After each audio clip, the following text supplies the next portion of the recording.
Or you're all set. Unmuted. Okay, it is 6:59 and calling this laws and rules meeting to order. I'm sorry to the public for the half-hour delay. We were having a public hearing on our affordable housing proposed zoning amendments. But we have a couple of things on the agenda that are gonna be tabled. Number one, under new business, volunteer firemen's museum lease agreement. That is being tabled till next month. And so then we would go to the second item on our agenda, support for the Lower Esopus Stream Management Plan. The third item on our agenda, I would like to move to 4 and move number 4 up, the memorializing resolution in support of Hudson Valley Power Authority, if that is okay with everyone. Okay, all right. So here to speak on the support for Lower Esopus. What were you? Oh, I'm sorry.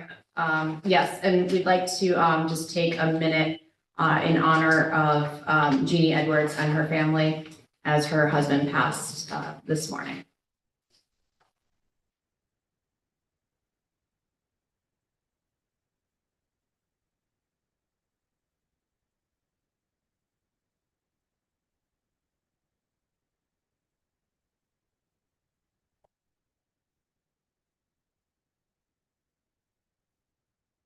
Thank you. All right, so we have Kristen Wilson here. Come on up and talk to us about the Lower Hudson, the Esopus Stream Management Plan. Sure, I'm here replacing Emily Hauser from the Conservation Advisory Council. She's out on vacation. I'm Kristen Wilson, Deputy Director of the Western County. And we have been working with the Lower Esopus Creek Advisory Council to ask that municipalities all along the Lower Esopus adopt a resolution in support of the Lower Esopus Stream Management Plan, as well as its implementation plan.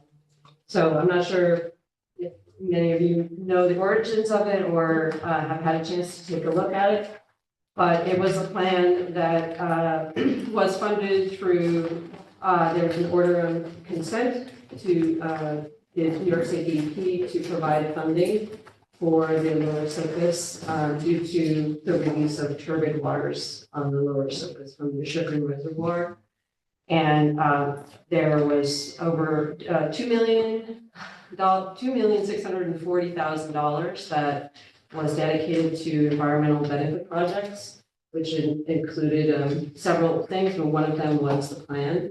And so the plan was facilitated by the Ulster County Planning Department, and we worked with a consultant named Interfluve, developed a stream management plan. I think it actually arrived at the department when it was already underway. So I think it took maybe 1.5 years to develop a plan, and we had extensive public outreach with communities along the river.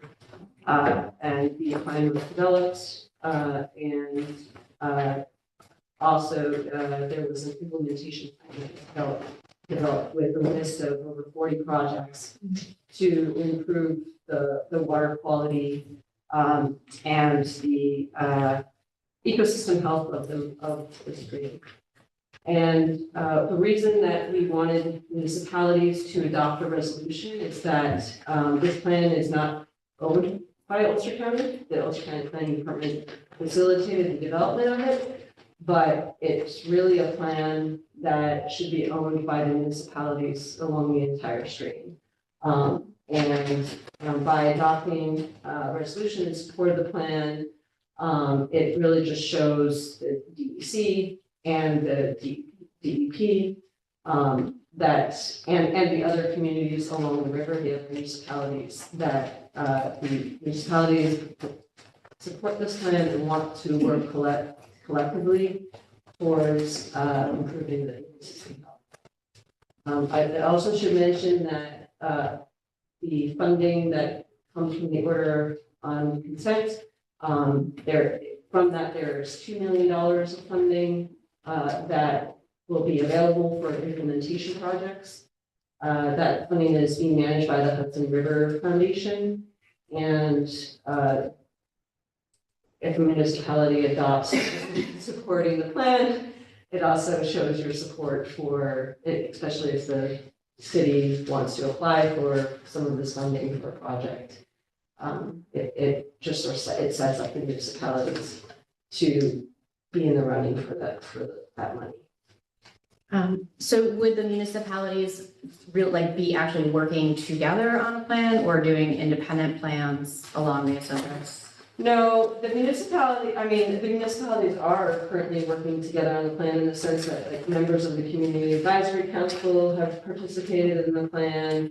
The plan has over 40 projects across the entire stream corridor that are designed and recommended to improve the water quality, improve ecosystem health. And so that honestly, the implementation projects, I don't know the number, but it's probably very high to get them all done. And this $2 million that I've mentioned is really just seed funding or catalyst funding. It'll take many, many, many years of work on this stream. And so the resolution is really just saying, yes, the city of Kingston supports this plan, would like to see the projects happen. And ultimately would like to participate in helping to improve the stream's health. Okay. So would there be coordination in carrying out the projects between municipalities? Yeah, actually, that's a good question. So there's a Lower Esopus Creek Advisory Council.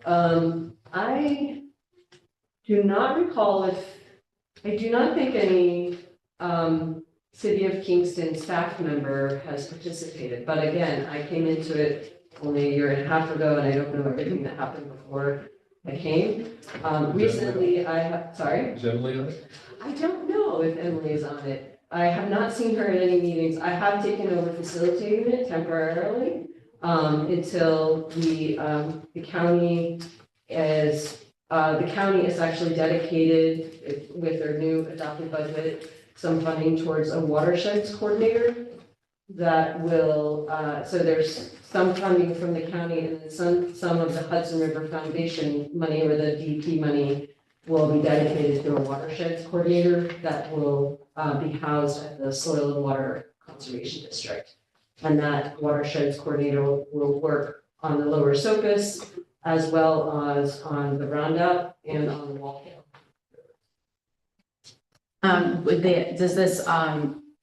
Will they be coming back and asking municipalities to fund anything in addition to the initial 2 million?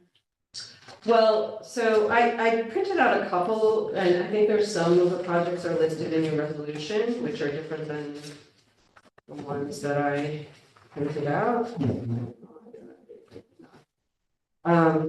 Okay, so I'll just give you an example of some of the projects that are in the City of Kingston zones. So one is a Kingston Esopus waterfront plan. So that's the waterfront behind the Hannaford Plaza, pretty much. The Harry M. Thayer Memorial Park riparian planting. That park, I actually didn't even know where it was. But it's owned by Ulster County, so that would be something that Ulster County would do. The waterfront plan, that would probably be something that the City of Kingston would apply for a grant to do. And, if they're interested, you could apply for some of the DP funding. But there's match requirements and all of that. Yeah. So that's just an example of a couple of projects. If you have any other questions about any of the other projects that are in the resolution, I might be able to. I was just going to ask, of those 40 projects that you just mentioned, how many of them are in Kingston proper? Well, I pulled out 6. Okay. But it looks like you had more in your resolution than what I had pulled out. The Esopus is really, there's the plan separates the projects by zones. And so if you want to go look at the plan, There's a very extensive GIS hub site, and you can look for zones 5 and 6. And where can we find the plan? Is it on Kingston, Ulster County's website somewhere? You can just Google, the easiest way that I find it is just Google Esopus Creek Plan. But you can also great. look on Purchase a Paid Ulster. Oh, fine. And then it'll take you to a link, and then it'll take you to another link. So, Thank you for that. yeah. At what point do we reach Oz? Sorry. At what point do we reach Oz? Yes. Kristen, is this time sensitive at all? I just kind of probably like to get everybody to dig in a little bit. If we can. It's not extremely time sensitive. Okay. I will say that Kingston is the last of the municipalities. Okay. Marbletown is up, but all the other, I think Town of Olive, Hurley, Town of Ulster, Village Sororities have all adopted and supported. Okay. Okay. We know Kingston's got more committees and. Yeah, no, I think this is great and it's really important and I look forward to supporting it, but I just want everybody to be able to just flesh it out a little. Okay. Yeah, I'd really like to dig in and go exactly to the place where you just told us to go and see what the plan says. That was great. Do you anticipate that then you would have look at it again at another laws and rules meeting? Yeah, we just then we would go for a vote next Okay. month. Okay, so I don't know if I'll be back or if Okay, Emily but will come back. if anyone has questions, reach out to you or to Emily. If anyone has questions, you can certainly reach out to me or Okay. to Dennis Doyle at the planning department. Okay. You can certainly email me. Dennis is really busy, he doesn't read all of his emails. I'll say that.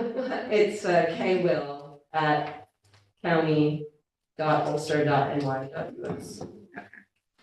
Well, thank you for joining us today. Yeah, Okay, have a happy holiday. all right. Thank you for your presentation.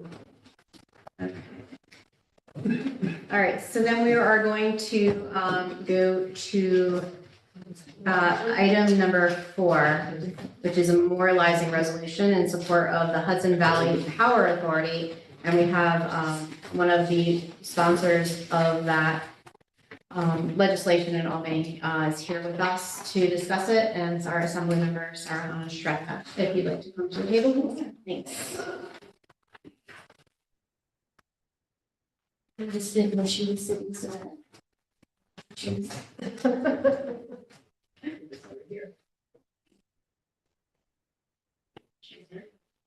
Yeah, go ahead. Okay, Fine, thanks. So the Hudson Valley Power Authority Act is the bill to replace Central Hudson with a public benefit state corporation. So an example of a public benefit state corporation, for example, would be New York Power Authority.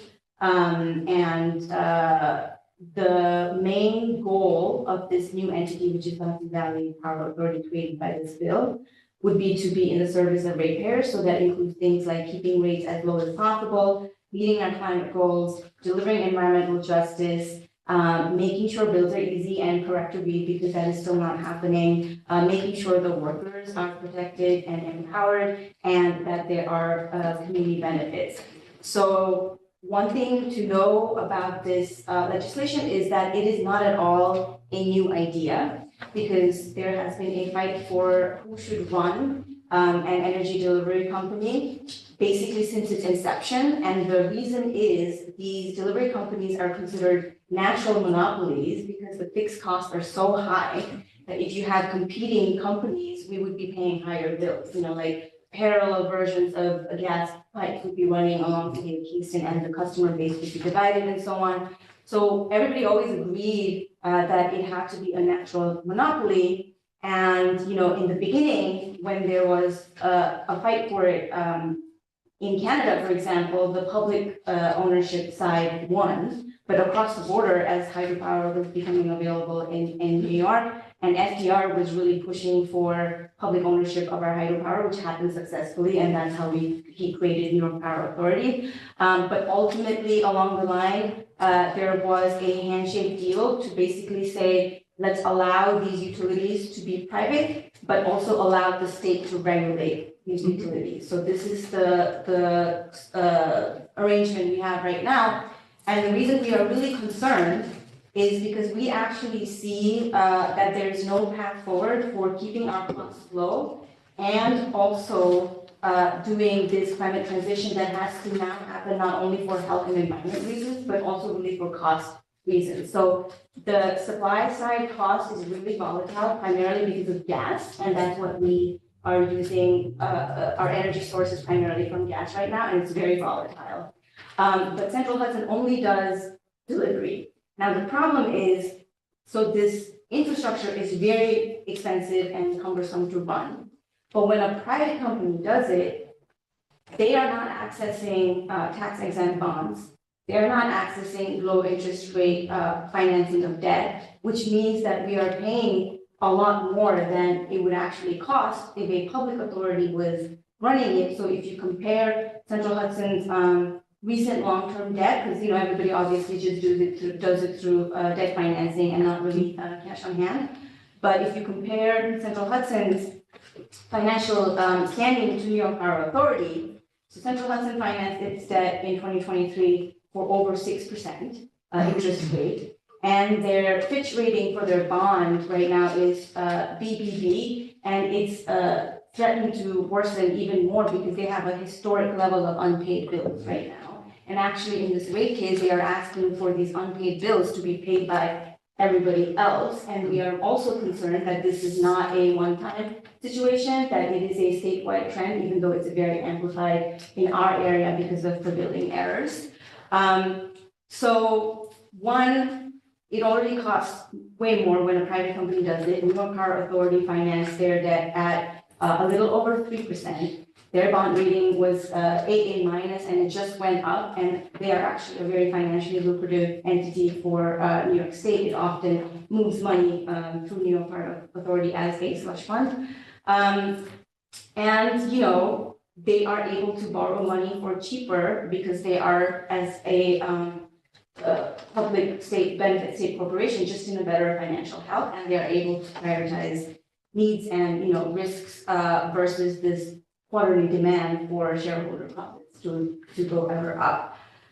So we really see the private structure as an obstacle to two things. One is the climate transition that has to happen in a way that doesn't put all of the burden on ratepayers, but two, just to break out of the affordability crisis in general, because energy costs are at the basis of all of the other costs. If the energy is expensive, distribution is expensive, supply chain is expensive, it just, has a domino effect everywhere. And we saw this inflation really happen through the Russia-Ukraine war, where actually the energy costs were even more severe in Europe, and we didn't even experience all of that.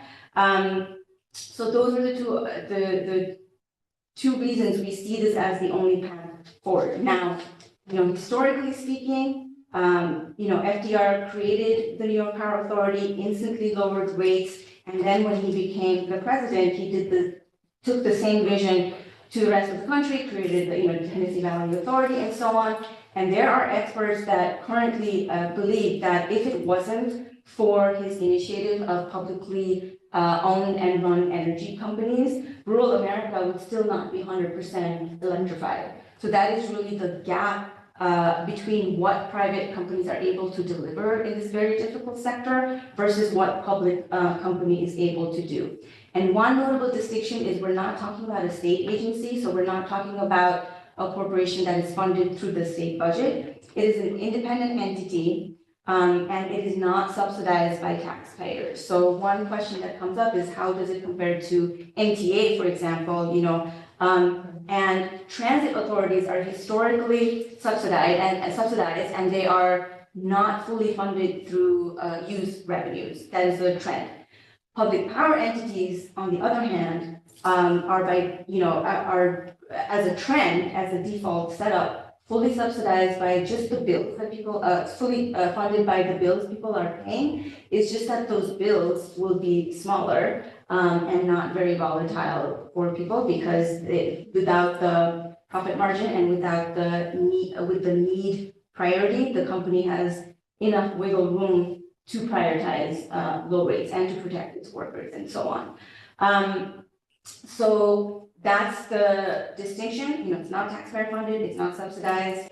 It is independently financed. The CEOs would be replaced with the board of trustees, which is then overseen by a community oversight body called the observatory. And this is the piece that's missing right now, is because right now there's no community oversight of Central Hudson or any, investor-owned utilities. And the Public Service Commission is pretty limited in what it can do because it has to ensure both that the company doesn't tank, because if it does, we're not going to get the service. On the other hand, we also don't have ratepayers who can pay what they are asking for. So it also always has to toe the middle line, but unfortunately the middle line is already really, really expensive and not stable at all. So the next thing is, why do a municipal resolution?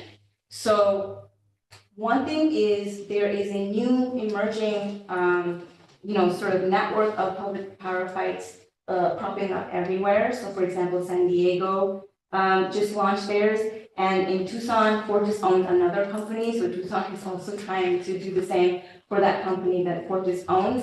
And the reason is that obstacle that I just pointed out, which is that we have to do a climate transition, energy transition, but in the current system, it's going to be too expensive, so expensive that it becomes an obstacle to doing it. So when the fight begins, so already we know that first the question was, is this real? And now the sense is that it's pretty real because people really, really support it. But how does it become, what is the path to victory? And it's going to be Fortis versus whatever sign and symbols of local support that we can gather. There's no other path to victory here, because it's not even going to be Central Hudson versus us. It's going to be Fortis who's going to start spending against this legislation and so on. In Maine, when they tried to create a public utility, their parent company is Avangrid, which is even worse than Fortis. They outspent their ballot proposal 20-1. So it was quite a spectacular display of money being able to control the fate of legislation. So here in this case, ultimately the person who can say, yes, this can happen is the governor. So on the one hand, it would be Fortis making a case with other utilities. There are 7 corporate utilities in the state. They're going to be making a joint case for why this is a bad idea. And the only voice we have on the opposite end are you guys, all of the localities in the Central Hudson Service Territory. We don't have any other, magical allies that we can pull up. So that is the reason why the resolution in this particular case is even more important than, maybe many other resolutions that have less of a role in the critical push for winning. And I think the last thing is the other way we are showing support is people are signing petition in support of this bill, and we have, I think, almost 3,000 names just from regular ratepayers. But we do think that's not going to be enough because the bill is designed for community involvement. So for example, in the oversight body, local, some of the seats go to local electeds, and basically localities will decide, who should be in those local seats and so on. So there is also not just a show of support, but actually localities would also be involved in the oversight of so it's not just a passive support, you guys would be involved. So, yeah. Yeah, Brendan? So what's the mechanism for taking over the Fortis property? Is it eminent domain? Is there some other process that would go through, just purchase or what? Yes, so the bill authorizes Hudson Valley Power Authority to use eminent domain. However, in reality, 3 things can happen. One is, it might be a slim possibility, but one is Fortis might just be okay, sure, let's negotiate, right? So there could be a negotiation. The other is we will pass this law, the government will sign it, and there will be a lawsuit, which is increasingly how corporations try to solve legislation, is by just dragging everything through a lawsuit. But recently, one of the most recent examples of public power win is in Messina, New York, where the town took over their share of the National Grid territory. And their lawsuit dragged out for several years, but eventually they won. And they have some of the cheapest rates in the country, which is 4 cents per kilowatt with all charges included. So in that instance, it was really a David versus Goliath because it's a small town and not necessarily a powerhouse of anything. But they did win and demonstrated that the lawsuit was not necessarily a reason not to pursue this. And the third is, just actually exercising the eminent domain power. And who paid for the takeover? Was it the ratepayers or was it all the residents? So when the public benefit state corporation is created, like any other corporation, it can finance debt and it can issue bonds. So it's self-financed. There's no additional cost that goes to the taxpayers or the ratepayers. So that's how public utilities are taken over. So it would finance to acquire Central Hudson, and it would also acquire its debt and refinance it, and that is what brings the cost. But how do they pay it off? Just like any other corporations where people will pay their bills, people have to pay their bills, and they will have a revenue stream that is always, in utilities, the revenue stream always has to be higher than the cost of operation. But so it would be the ratepayers who are paying for this. Yes, but not additional. Well, it would just be spread Yes, over the term of the bond. yeah, And included in everybody's bills.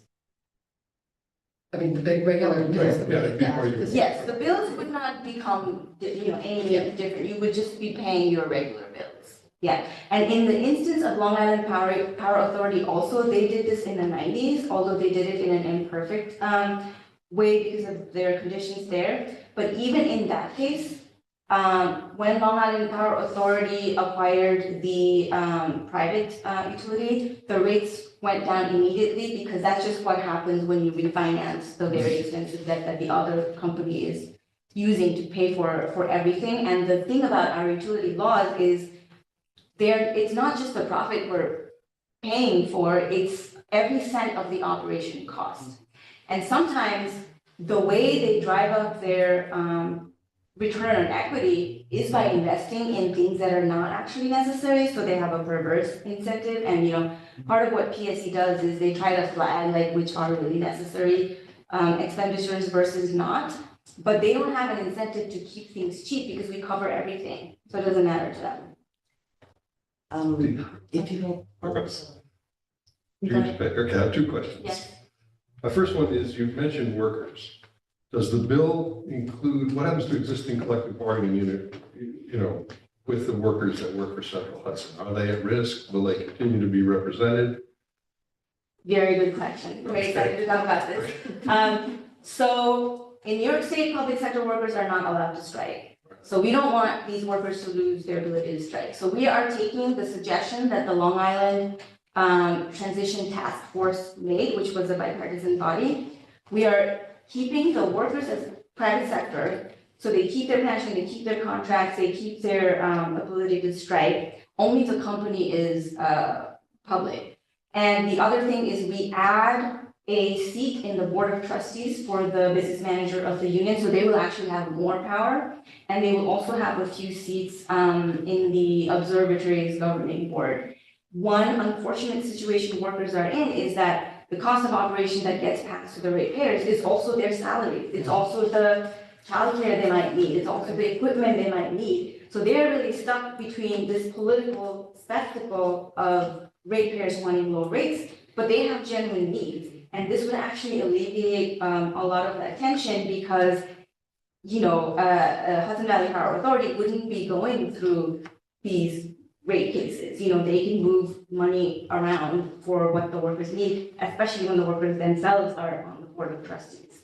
Okay, good. That's a good answer. My second question is, if this public authority acquires Central Hudson's assets, that hurts our tax base.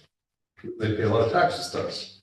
So how do we mitigate the impact to the city of Kingston Yes. by the reduction of So fortunately, other public utilities figure this out, which is that, for example, in Binghamton, I think there is an example of a pretty successful power utility. They simply make payments in lieu of taxes.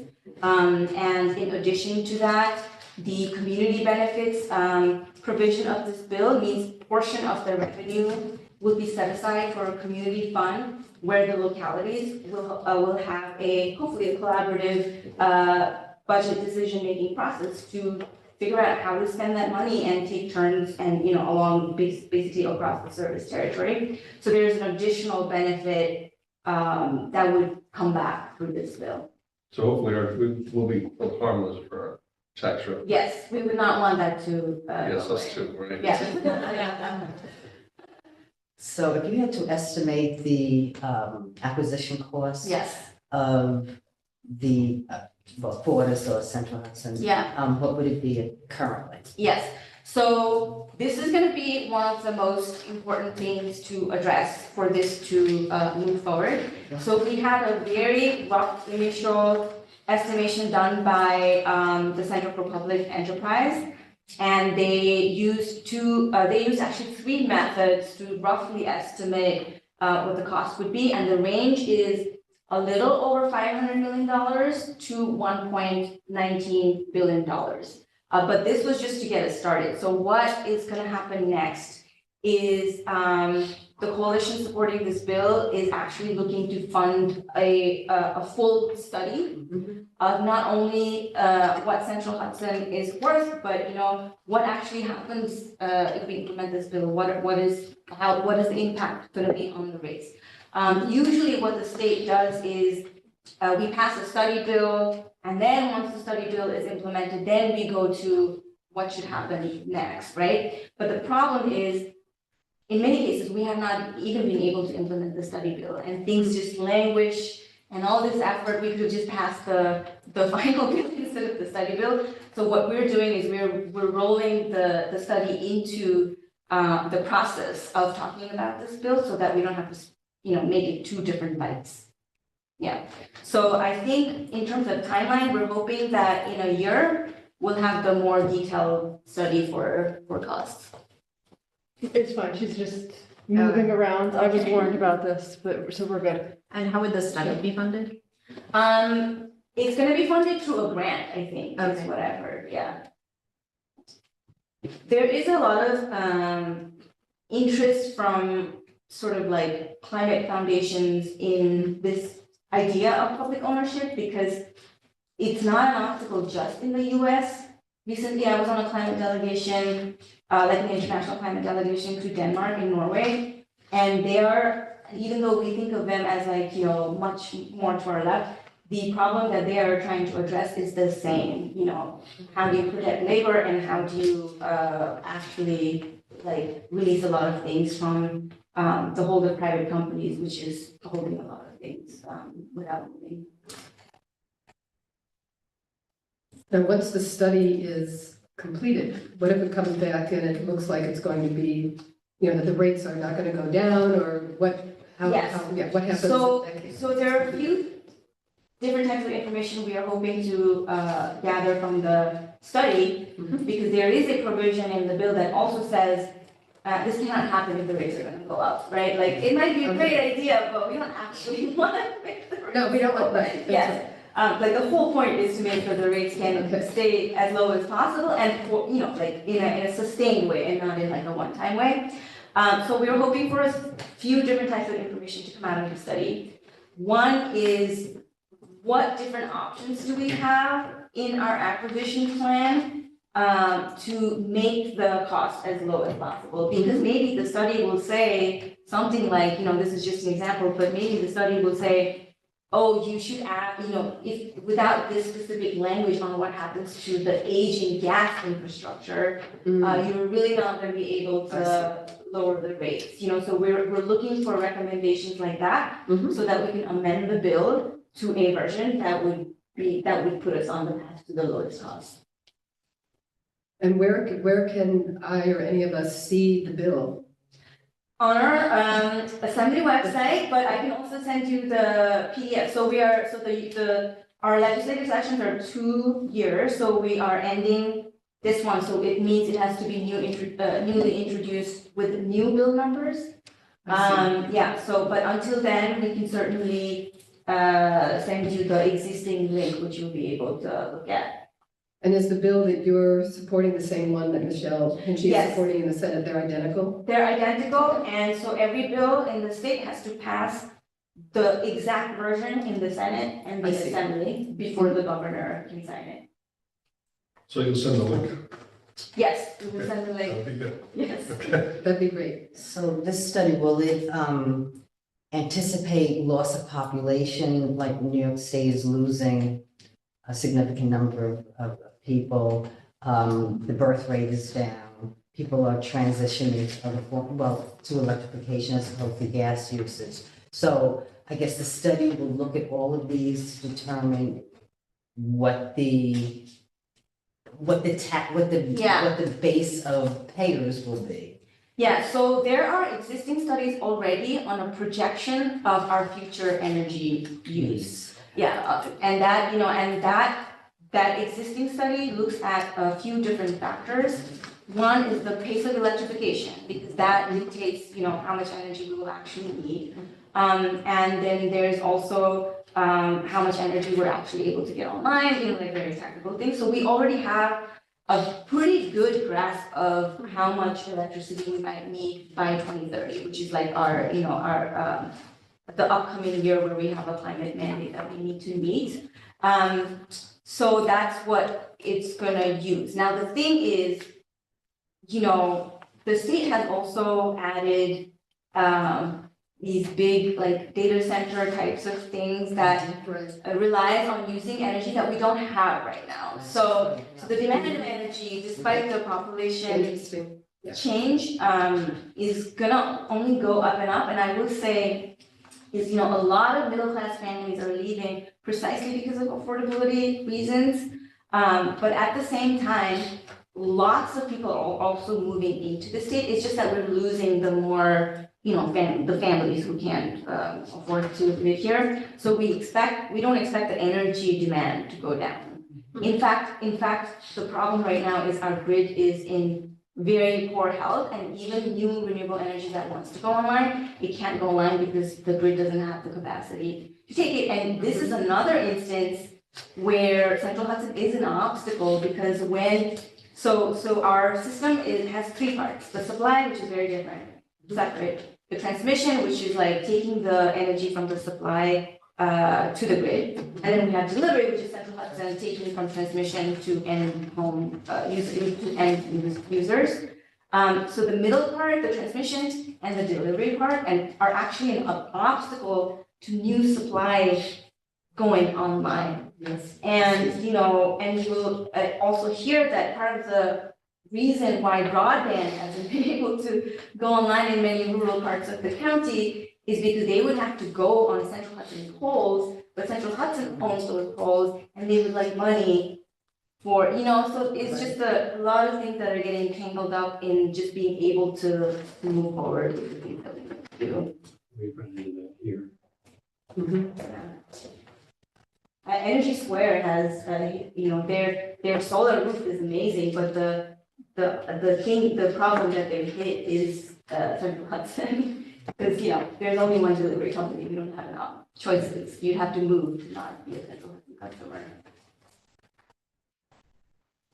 Anybody else? Questions? Okay. Thank you. Oh, I get just one last question. Is the Yes. study that you were referring to, is that something that's also accessible to the public? So the Center for Public Enterprise rough estimation is available. That's available. Yeah, and you can also send it, but once the full study becomes available, you know, we're gonna hope every single person has read it, or at least Yeah, yeah. summary. Yeah, we wanna advertise it as much as possible. Thank you. Thank you very much. Yeah. So I'm just gonna read the committee report. It's a resolution of the Common Council of the City of Kingston, New York, calling upon the New York State Legislature to pass and Governor Kathy Hochul to sign the Hudson Valley Power Authority Act. That's A10332S, that's for the Assembly Bill, and then S9534, that's the Senate Bill of 2019. 24. Can I get a motion? Second, Any discussion? Yeah, I'm concerned, there's some parts of this that need to be, I think, rewritten Okay. or corrected. So for example, the first whereas starts with, at least, I can't make sense of that first clause. It doesn't seem to be a full sentence. So I'm not sure what it's saying. It says, whereas publicly owned utilities provide to ratepayers on average, period. I don't know what that means.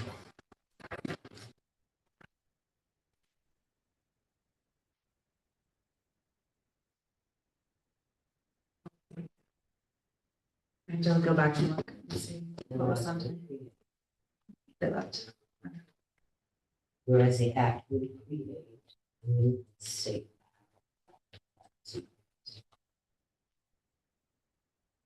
I mean, I'm perfectly in favor of it. I'm just concerned that some of the language is not Okay. clear.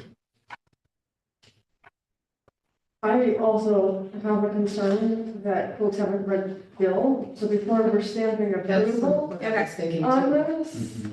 and the fact that, you know, not Fix it, everybody yeah. read it, I think it's super important to do so I don't think it's time sensitive, that perhaps once the assembly member sends it to us, Michelle, you forward it to Yep. everybody in the council to make sure that they read it before we come back. Okay. And then maybe, Rennie, if you could let Michelle know the corrections that need to be made on that. Sure. I'm just wondering too, who exactly the audience for this is? Because for my money, it's too long. But I'm, if this is supposed to go forward, for example, to convince members of the assembly and they need to see these various data points, I'm fine with that. Okay. But I just think for our purposes, we don't, it doesn't need to be it doesn't have to have all these whereas clauses. Okay. So yeah, so this was a template that other municipalities were passing. So, Okay, but I mean, that doesn't mean that we have to keep them all. so we're looking then at holding this off till next month? for the Mhm. vote? Okay, good. Can I just, Sure. I mean, it sounded like, I haven't done as much, obviously, as Sarah Hana has. But it sounds like the bigger hurdle is going to be passing this out of the Assembly and the Senate, but more specifically the governor's office. Yeah. So I don't think as much public support is needed. So I would think if we want to support this and show our stamp of approval, we should aim for the governor. Well, it's got to pass the legislature before. Right, it but goes to I'm the just governor. saying it has to pass the governor. So that's, I said the taxes first and then the governor versus public support. So as you're writing it, I think that's where I would say the audience should be, is the elected officials. Mhm.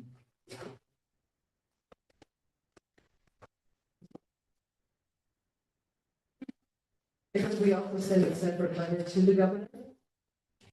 Or no, this is. a It's process. still really, I It mean, is- this it could is- actually take a couple of years to get through the I got it. legislature. I don't. Okay. But yes, we could also send it, if it passes out of the House, and we can resend it. Do Yeah. another one, somebody missed it. Okay. Yeah, so I mean, yes, I really look forward to reading it. Reading it, And okay, and then then we'll, we can vote on it. yeah, and talk. Yeah, I'm excited. In to principle, see it sounds terrific. I think Yeah, no, it's really Yeah. ambitious. It's Yeah. really forward thinking Well, to how fix does an it- issue and not keep putting Band-Aids on. How does it contemplate like fusion energy? That I You have to ask. don't. This is laws and rules. Well, these are some of the questions we Yeah. can ask, and Yeah. it might also be referenced in the bill, which we haven't seen. Yeah, but I'm very excited by it because I was Yeah. inquiring after this sort of stuff years and years ago. So. I want Kingston to have its own grid. That's what I want. Well, we did Yeah. talk about that. Oh, you did? Yeah, developing our own power generation. That's big investment. Could be. Who would run that? Okay, so, all right, so we're gonna table this. All right, and then we're gonna go back to, item number 3 on the agenda.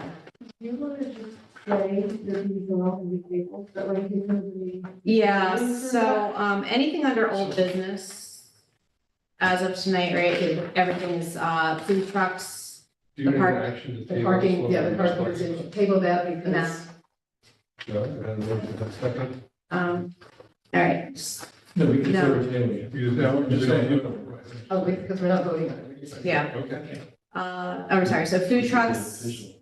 overnight park usage, right, that's not, That's, yeah, okay, I'm still getting the final language for that, so hopefully the Okay. next one. and then the number 3 on old business, deed restriction.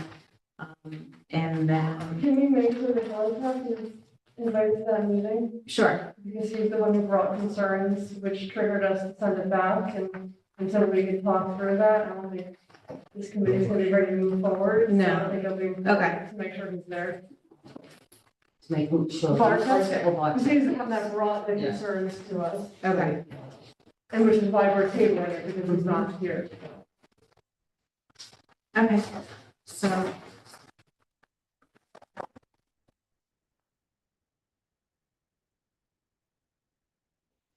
Sorry to like throw you off schedule. It was like this. Yeah, when I did so- 2000. Let's put it in the two cents. Okay. This is for real stuff. Right, I can relate to this. When you do this, good, right, so to speak.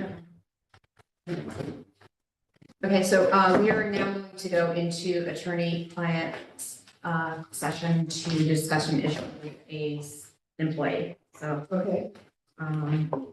do we need to move to do that? John, yeah, No, no, it's attorney-client. Okay, got it. Good night, Tanya, thank you for being here. Is there nothing else on the agenda? No, No, that's why we yeah, just moved it. thank you. Okay, good night. Good night. It's agreed.